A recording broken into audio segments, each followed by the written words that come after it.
தேவனுக்கு மகிமை உண்டாவதாக. இந்த காலை வேளையிலும் தெய்வ சமூகத்துக்கு வந்து தேவனை துதிக்க, தெய்வ வார்த்தைகளை தியானிக்க தேவன் நமக்கு கிருபை பாராட்டியிருக்கிறார். தேவனுக்கு மகிமை உண்டாவதாக. இந்த நாளிலும் கூட ரோமருக்கு எழுதின நிருபம் 9ஆம் அதிகாரத்தினுடைய முதல் 13 வசனங்களை நாம் எடுத்து வைத்துக் கொள்வோம். ரோமருக்கு எழுதின நிருபம் 9ஆம் அதிகாரத்தினுடைய முதல் 13 வசனங்கள். அதற்குள்ளே நாம் கடந்து போவதற்கு முன்பதாக நேற்றைய தினத்தில் நாம் பார்த்ததான காரியத்தை திரும்பவுமாக நினைப்பூட்டும்படியாக நான் விரும்புகிறேன். காரணம் என்னவென்றால், நேற்றைய தினத்தில் எறையூர் பகுதியில் நாம் இங்கேருந்து டெலிகாஸ்ட் பண்ணது அவங்களுக்கு சரியாக கேட்கல அப்படின்னு சொல்லி சொன்னாங்க. ஸோ இந்த ரோமர் புத்தகம் 8ஆம் அதிகாரமானது மிக மிக முக்கியமான ஒரு அதிகாரம். ரோமர் புத்தகத்தினுடைய திறவுகோல் அதிகாரம் என்றும் அதை சொல்லலாம். ஏனென்றால் அந்த எல்லா கேள்விகளுக்கும் அந்த 8ஆம் அதிகாரம் ஒரு பதிலாக இருக்கிறது. 7ஆம் அதிகாரத்தில் பரிசுத்த பவுல் ஒரு கேள்வியை கேட்கிறார். 24ஆம் வசனத்தில், நிர்பந்தமான மனுஷன் நான், இந்த மரண சரீரத்தினின்று யார் என்னை விடுதலை ஆக்குவார் என்று 7ஆம் அதிகாரத்தில் கேட்கிறதான அந்த கேள்விக்கு 8ஆம் அதிகாரத்தில் பரிசுத்த பவுல் அதுக்கு ஒரு விளக்கத்தை அவர் கொடுக்கிறார். யார் விடுதலை ஆக்குவார்? ஆவியானவர் விடுதலை ஆக்குவார். இங்கே 7ஆம் அதிகாரத்தில் நியாய பிரமாணத்தை குறித்து நாம் பார்க்கிறோம். 8ஆம் அதிகாரத்தில் ஆவியின் பிரமாணத்தை குறித்து பார்க்கிறோம். இந்த ஆவியானவர் என்ன செய்கிறார் என்றால் 4 காரியங்கள் அந்த அதிகாரத்தில் போடப்பட்டிருக்கிறது. முதல் 4 வசனங்களிலே நியாய பிரமாணத்திலிருந்து விடுதலையை தருகிறார். நியாய பிரமாணத்திலிருந்து அவர் விடுதலையை தருகிறார். அந்த நியாய பிரமாணத்திலிருந்து அவர் விடுதலையை கொடுக்கும்போது 2ஆம் வசனத்தில் அது ஜீவனுடைய ஆவியின் பிரமாணம் என்று சொல்லப்படுகிறது. அங்கு ஜீவன் உண்டாகிறது, எழுத்து கொள்ளுகிறது, ஆவி ஜீவனை உண்டாக்குகிறது. நியாயப்பிரமாணம் கொள்ளுகிறது, பரிசுத்த ஆவியானவர் நமக்கு ஒரு ஜீவனை கொடுக்கிறார், ஒரு விடுதலையை தேவன் கொடுக்கிறவராக இருக்கிறார். 5லிருந்து 17 வரைக்கும் நாம் பார்ப்போமேனால் தோல்வியிலிருந்து விடுதலை. அங்கே 8ஆம் வசனத்தில் நாம் பார்க்கிறோம், மாம்சத்துக்கு உட்பட்டவர்கள் தேவனுக்கு பிரியமாயிருக்க மாட்டார்கள். அப்படி என்றால் மாம்சத்துக்குரிய மனிதன் தன்னையே பிரியப்படுத்தி கொண்டிருக்கிறான். 7ஆம் வசனத்தில் தேவனுக்கு விரோதமான பகை என்று பார்க்கிறோம். தேவனுக்கு விரோதமாக போர் செய்கிறான், அவன் தோல்வியை சந்திக்கிறான். அவன் ஆண்டவரை பிரியப்படுத்த முயற்சித்து அதில் தோல்வி அடைந்து சுயத்தையே அவன் பிரியப்படுத்தி கொண்டிருக்கிறான். இப்படி அவன் தோல்வியிலே இருக்கிறதான சுயத்தையே அவன் பிரியப்படுத்தி தேவனை பிரியப்படுத்த முடியாமல் இருக்கிறதான அந்த தோல்வியிலிருந்து ஆவியானவர் விடுதலையை தருகிறார். தோல்வியிலிருந்து அவர் விடுதலையை தருகிறார். மூன்றாவது சோர்விலிருந்து விடுதலையை தருகிறார். சோர்வு 18ஆம் வசனத்திலிருந்து 30ஆம் வசனம் வரைக்கும், 18லிருந்து 30 வசனம் வரைக்கும் பார்த்தோம் என்றால் சோர்விலிருந்து விடுதலை, தோல்வியிலிருந்து விடுதலை. 5லிருந்து 17, 18லிருந்து 30 வரைக்கும் நாம் பார்க்கும்போது சோர்விலிருந்து விடுதலை. சகல சிருஷ்டியும் அங்கே தவிக்கிறது, தவித்து சோர்ந்து போகிறது. விசுவாசியாகிய நாம் தவிக்கிறோம்.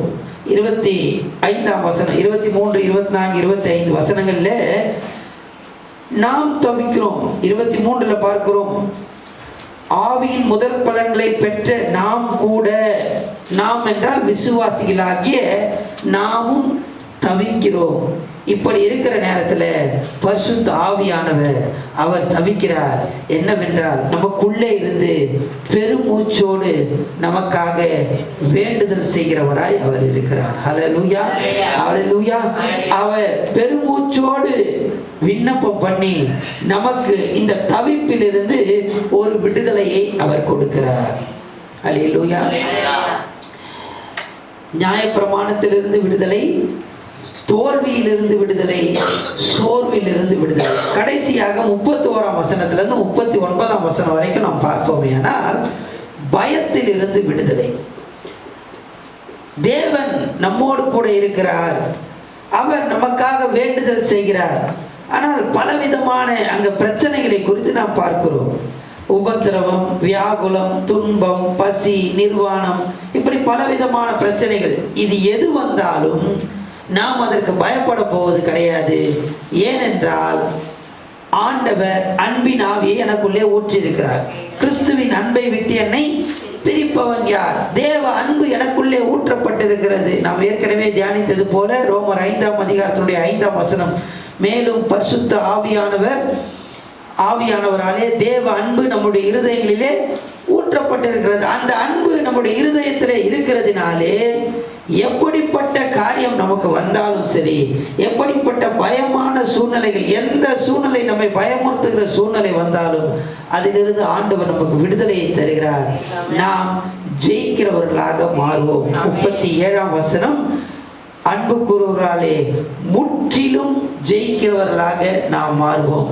நியாயப்பிரமாணத்திலிருந்து விடுதலை, தோல்வியிலிருந்து விடுதலை, சோர்விலிருந்து விடுதலை, எல்லா விதமான பயத்திலிருந்து விடுதலை. அன்பின் ஆவியானவர் எனக்குள்ளே இருக்கிறார். இந்த ஆவியானவர் நமக்கு கொடுக்கிறதான இந்த விடுதலையை குறித்து இந்த 8ஆம் அதிகாரம் பேசுகிறது. இந்த விடுதலையினாலே நான் முற்றிலும் ஜெயிக்கிறவனாய் இருக்கிறேன், முற்றிலும் நான் ஜெயம் எடுக்கிறவனாய் இருக்கிறேன். இதைதான் நாம் நேற்றைய தினத்திலே நாம் பார்த்தோம். இன்றைய நாளிலே 9ஆம் அதிகாரத்துடைய முதல் 13 வசனங்களிலே நாம் பார்ப்போமே. ஆனால் இந்த பகுதியிலே பரிசுத்த பவுல் இஸ்ரவேலர்களுடைய தெரிந்தெடுப்பை பற்றி பேசுகிறார். இஸ்ரவேலர்களுடைய தெரிந்தெடுப்பு. இஸ்ரவேல் ஜனங்களை ஆண்டவர் தெரிந்தெடுத்தார். உலகத்திலே பலவிதமான மக்கள் இருந்தார்கள்.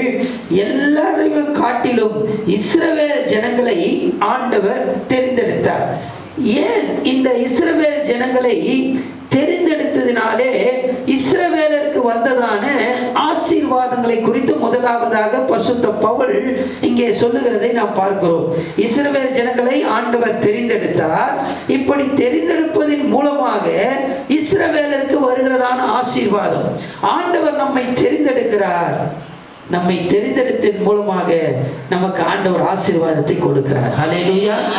இஸ்ரவேல் உலகத்தில் பலவிதமான மக்கள் இருந்தார்கள்.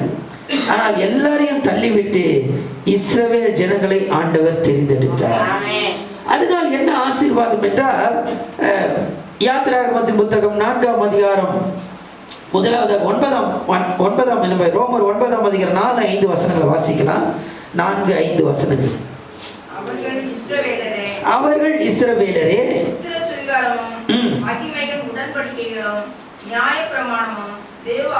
மகிமை, உடன்படிக்கை, நியாயப்பிரமாணம், தேவ ஆராதனைகள், வாக்குத்தத்தங்கள் எல்லாம் யாருடையது? அவர்களுடையது. எப்படிப்பட்ட ஒரு ஆசீர்வாதம் பாருங்க. ஆண்டவர் அவர்களை தெரிந்தெடுத்தார். தெரிந்தெடுத்ததன் மூலமாக ஆண்டவர் அவர்களை ஆசீர்வதிக்கிறார். இதெல்லாம் மற்றவர்களுக்கு கிடையாது. உடன்படிக்கை, நியாயப்பிரமாணம், தேவ ஆராதனை, வாக்குத்தத்தம் எல்லாம் அவர்களுடையது. 5ஆம் வசனம்,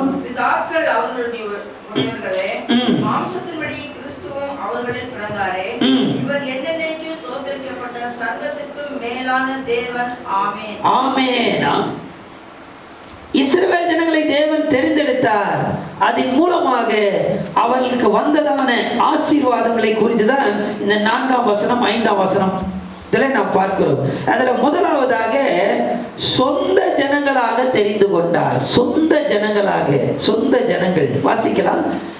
யாத்திராகமத்தின் புத்தகம் 4ஆம் அதிகாரம் 22ஆம் வசனம். யாத்திராகமம் 4:22. அப்பொழுது நீ பார்வோனோடு சொல்ல வேண்டியது என்னவென்றால், இஸ்ரவேல் என்னுடைய குமாரன், இஸ்ரவேல் என்னுடைய குமாரன், என் சேஷ்ட புத்திரன், என் சேஷ்ட புத்திரன். ஹல்லேலூயா. இஸ்ரவேல் ஜனங்களை ஆண்டவர் தெரிந்தெடுத்தார். அவன் என்னுடைய சொந்த குமாரன், அவன் என்னுடைய சேஷ்ட புத்திரன், அவன் தான் முதலில் எனக்கு என்று இஸ்ரவேல் ஜனங்களை தெரிந்தெடுத்தார். அல்லேலூயா. முதலாவதாக சொந்த ஜனங்களாக இஸ்ரவேல் ஜனங்களை ஆண்டவர் தெரிந்து கொண்டார். இரண்டாவதாக யாத்திராகமம் புத்தகம் 40ஆம் அதிகாரம் 34ஆம் வசனத்தை வாசிக்கலாம். யாத்திராகமம் 40:34. அப்பொழுது ஒரு மேகம் ஆசரிப்பு கூடாரத்தை மூடினது. கர்த்தருடைய மகிமை வாசஸ்தலத்தை நிரப்பிட்டு. கர்த்தருடைய மகிமை வாசஸ்தலத்தை மூடிட்டு மகிமையை ஆசரிப்பு கூடாரத்திலே கொடுத்தார். மிகப்பெரிய ஒரு மகிமை, தேவ மகிமை, ஷெக்கனா மகிமை. அந்த மகிமையை ஆண்டவர் ஆசரிப்பு கூடாரத்திலே கொடுத்தார்.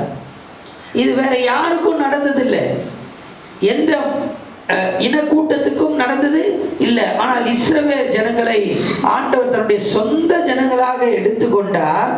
அந்த ஜனங்கள் ஆராதிக்க வருகிறதான அந்த ஆசரிப்பு கூடாரத்திலே தன்னுடைய ஷெக்கனா மகிமையை கொடுத்தார். இரண்டாவது அந்த மகிமை பார்த்தீங்கன்னா ஆசரிப்பு கூடாரம் மாத்திரமல்ல, தேவாலயத்திலும் கொடுத்தார். 1 ராஜாக்களின் புத்தகம் 8ஆம் அதிகாரம் 10ஆம் வசனம். 1 ராஜாக்கள் 8:10.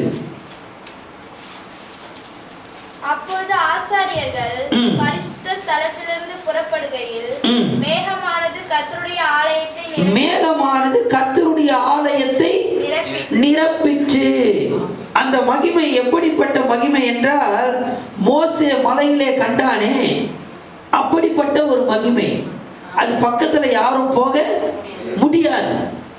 யாத்திராகமம் 24, 16, 17 வசனங்கள் எடுத்து வாசிக்க வேண்டாம். யாத்திராகமம் 24, 16, 17 வசனங்களிலே மோசே மலையிலே ஒரு மிகப்பெரிய ஒரு மகிமையை காண்கிறான். அந்த மகிமையை தான் ஆசரிப்பு கூடாரத்திலும் ஆண்டவர் கொடுத்தார். அவர்கள் ஆராதித்ததான தேவ ஆலயத்திலும் ஆண்டவர் கொடுத்தார். காரணம் என்னவென்றால், இஸ்ரவேல் ஜனங்களை அவர் தெரிந்து கொண்டார், சேஷ்ட புத்திரனாக தெரிந்து கொண்டார், முதற் பலனாக தன்னுடைய சொந்த பிள்ளையாக அவர் தெரிந்து கொண்டார். தெரிந்து கொண்டது மாத்திரமல்ல, தன்னுடைய மகிமையை ஆண்டவர் அவர்களுக்கு, அவர்கள் ஆராதிக்கிறதான, அவர் வழிபடுகிறதான இடங்களிலே கொடுத்தார் என்று பார்க்கிறோம். அது மட்டுமல்ல, இந்த 9ஆம் அதிகாரத்தில் பார்த்தீங்கன்னா 5ஆம் வசனம், 9ஆம் அதிகாரம் 5ஆம் வசனத்தில் பிதாக்கள் அவர்களுடையவர்களே அப்படின்னு போடப்பட்டிருக்கு. அப்படி என்றால் இதற்கு மேல இருக்கிற வசனம் உடன்படிக்கையும், 4ஆம் வசனத்தில் பார்க்கிறோம் மகிமையும் உடன்படிக்கைகளும். இரண்டாவதாக ஆண்டவர், முதலாவதாக ஆண்டவர் தன்னுடைய சொந்த ஜனங்களாக இஸ்ரவேலரை தெரிந்து கொண்டார். அதன் மூலமாக அவர்களுக்கு மகிமையை கொடுத்தார். அடுத்தபடியாக பார்த்துவோம் என்றால் அவர் உடன்படிக்கையை கொடுத்தார். யாரோடு உடன்படிக்கையை கொடுத்தார் என்றால் பிதாக்களுக்கு. பிதாக்கள் அவர்களுடையவர்களே. அவர் உடன்படிக்கை செய்தார். முதல் ஆண்டவர் உடன்படிக்கை ஆபிரகாமோடு செய்தார். அதற்கு பிற்பாடு மோசேயோடு ஆண்டவர் உடன்படிக்கை செய்கிறார். அதற்கு பிற்பாடு ஆண்டவர் தாவீதோடு உடன்படிக்கை செய்கிறார். இப்படி ஆண்டவர் உடன்படிக்கை செய்தார். அல்லேலூயா. எங்கேயோ இருந்தாங்க. ஆனா ஆண்டவர் அவர்களை தெரிந்தெடுத்தார், அவர்களுக்கு மகிமையை கொடுத்தார், அவர்களோடு உடன்படிக்கையை செய்தார். ஹல்லேலூயா. அவங்க என்ன விசேஷமானவங்க அப்படின்னா, எந்த விசேஷமும் தெரியல. ஆனா ஆண்டவர் அவர்களை சொந்த ஜனங்களாக எடுத்துக்கொண்டார். ஹல்லேலூயா, ஹல்லேலூயா. இதெல்லாம் ஆண்டவர் செய்கிறாரே. இஸ்ரவேல் ஜனங்களை ஆண்டவர் தெரிந்து கொண்டு இப்படிப்பட்டதான ஆசீர்வாதங்கள் எல்லாம் கொடுக்கிறாரே. இது மட்டுமல்ல, மூன்றாவதாக நாம் பார்ப்போமே, ஆனால் அவர்களுக்கு நெறிமுறைகள் கொடுக்கப்பட்டது.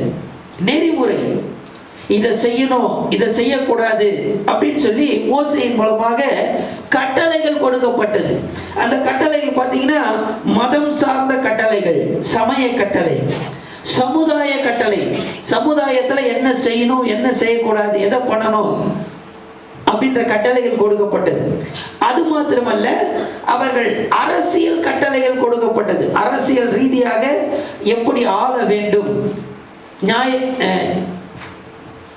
நியாயாதிபதி எப்படி இருக்க வேண்டும், ராஜா எப்படி இருக்க வேண்டும், இப்படி அவர்களுக்கு அரசியல் கட்டளை கட்டளைகள் கொடுக்கப்பட்டது, மத கட்டளைகள் கொடுக்கப்பட்டது, சமுதாய கட்டளைகள் கொடுக்கப்பட்டது, அரசியல் கட்டளைகள் கொடுக்கப்பட்டது. வேற யாருக்கும் ஆண்டவர் இஸ்ரவேல் ஜனங்களுக்கு தான் அப்படிப்பட்ட கட்டளைகளை கொடுத்தார். இதெல்லாம் கொடுத்தார். சொந்த ஜனங்களாக எடுத்துக்கொண்டு மகிமையை கொடுத்தார். அது மட்டுமல்ல, உடன்படிக்கையை செய்தார். அது மட்டுமல்ல, அவர்களுக்கு கட்டளைகளை கொடுத்தார். இதெல்லாம் ஆண்டவர் செய்தாரே.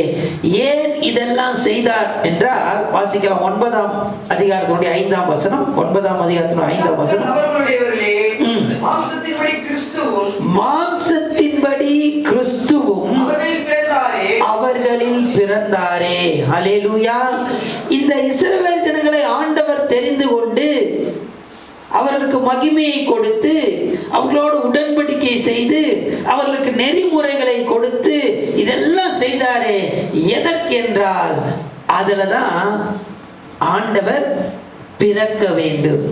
கிறிஸ்து அதில் பிறக்க வேண்டும். இயேசுவானவர் அந்த சமுதாய, அந்த வம்சத்திலே, இஸ்ரவேலுக்குள்ளே தான் ஆண்டவர் இந்த உலகத்திலே வர வேண்டும் என்பதற்காக தான் ஆண்டவர் இதெல்லாம் செய்தார். ஹல்லேலூயா, ஹல்லேலூயா. இஸ்ரவேலருக்கு ஏங்க இவ்வளவு பெரிய ஆசீர்வாதம்? இந்த உலகத்துல எவ்வளவு பேர் இருக்காங்க. எல்லாரும் காட்டிலும் ஆண்டவர் இஸ்ரவேலரை தெரிந்து கொண்டார். தன்னுடைய சேஷ்ட புத்திரனாக அவர் தெரிந்து கொண்டார். இதெல்லாம் பண்ணாரே. எதற்கென்றால், இயேசுவானவர் அதிலே வர வேண்டும். ஹல்லேலூயா, ஹல்லேலூயா. இந்த இயேசுவானவர் இதுல வந்தார்.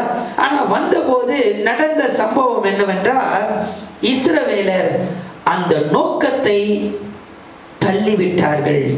அந்த நோக்கத்தை தவற விட்டார்கள். கிறிஸ்துவானவர் என்னுடைய சந்ததியிலே வருகிறார், கிறிஸ்துவினுடைய சந்ததியில் வருகிறார். ஆனால் இஸ்ரவேலர்கள் இயேசுவானவர் வந்தபோது அவரை தள்ளிவிட்டார்கள்.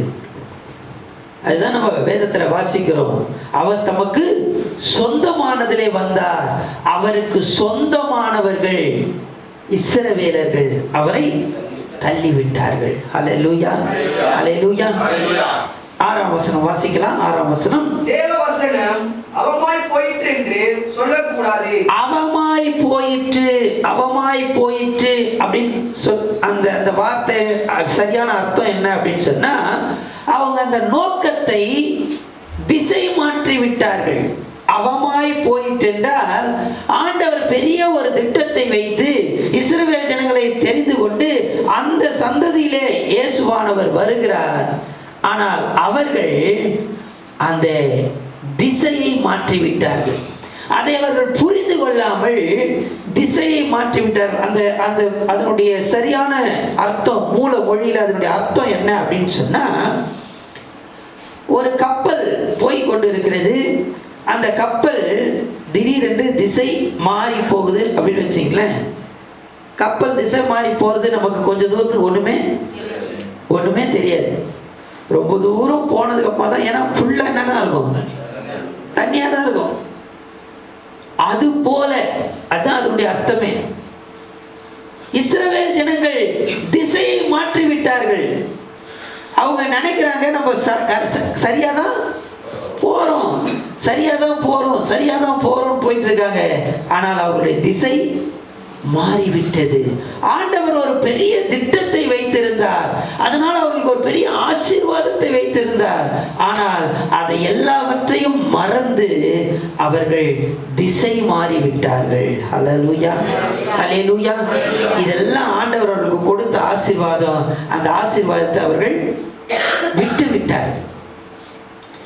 இப்போ 6ஆம் வசனத்திலிருந்து 10ஆம் வசனம் வரைக்கும் நம்ம பார்த்தோம் அப்படின்னு சொன்னா, 6ஆம் வசனம் வாசித்தோம், 6லிருந்து 10 வரைக்கும் நம்ம வாசித்தோம் அப்படின்னு சொன்னா, இந்த தெரிந்தெடுப்பை குறித்து அவர் சொல்லி, இஸ்ரவேலரை அவர் தெரிந்தெடுத்தார்.